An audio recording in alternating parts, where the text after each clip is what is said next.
Hello everyone शांति पाठशाला को मु आपण मानंकु स्वागत जनाउछि।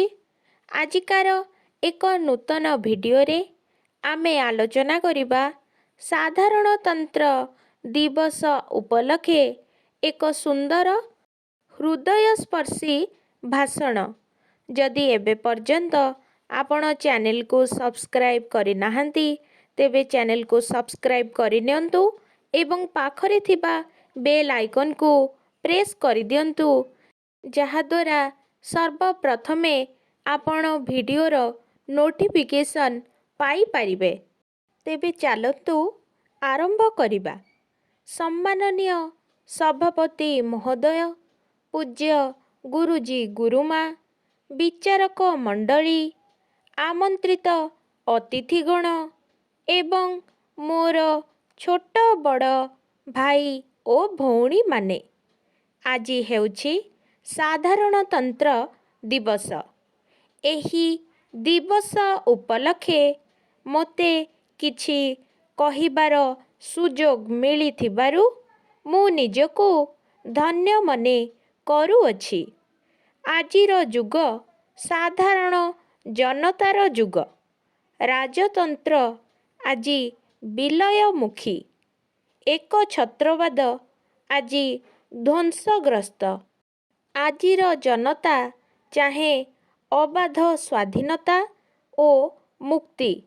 ए स्वाधीनता सकल बंधन, निष्पेषण, लांछना ओ प्रवचनार मुक्त अर्थात समाजर पुंजीवादी व्यक्ति कबलरू साधारण जनतांकु रक्षा करिबा पाई देशर गणतंत्र नितांत आवश्यक। देशर जनता ही गणतंत्रर मेरुदंड।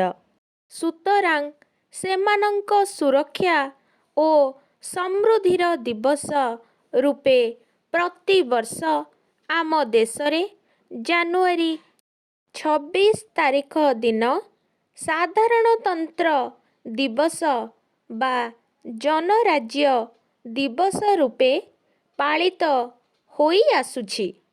1950 मसीहा जानुआरी 26 तारिख दिन आम भारतर संविधान कार्यकारी करागला। सेही दिन ठारू भारत हेला एक सार्वभौम धर्मनिरपेक्ष एक गणतांत्रिक राष्ट्र। सामाजिक अर्थनैतिक क्षेत्र रे नागरिक माने समान अधिकार लाभ कले। देशरू सकल प्रकार भेदभाव दूरेई प्रत्येक नागरिकंकु समान सुजोग दिया जाई पारिछि। गणतांत्रिक नीति अवलंबन पूर्वक एक सुस्थ समाजवाद प्रतिष्ठा करिबा पाई भारतर लक्ष्य स्वाधीनता लाभठारू आजी जाए अब्याहत रहिछि।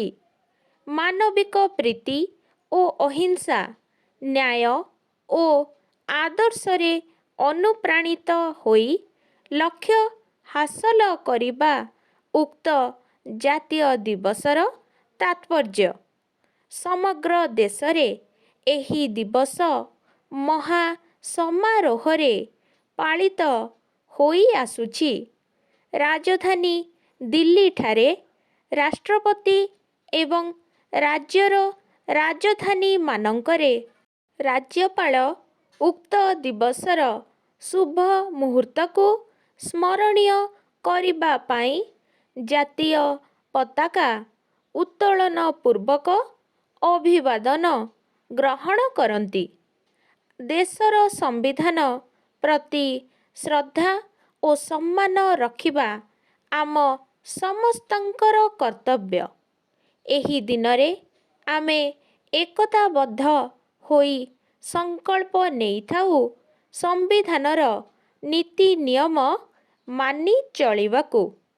एही ज्ञान समस्त देशवासींकर ज्ञात हेले ସାଧାରଣତନ୍ତ୍ର ଦିବସର ମାନ ବୃଦ୍ଧି ହେବ।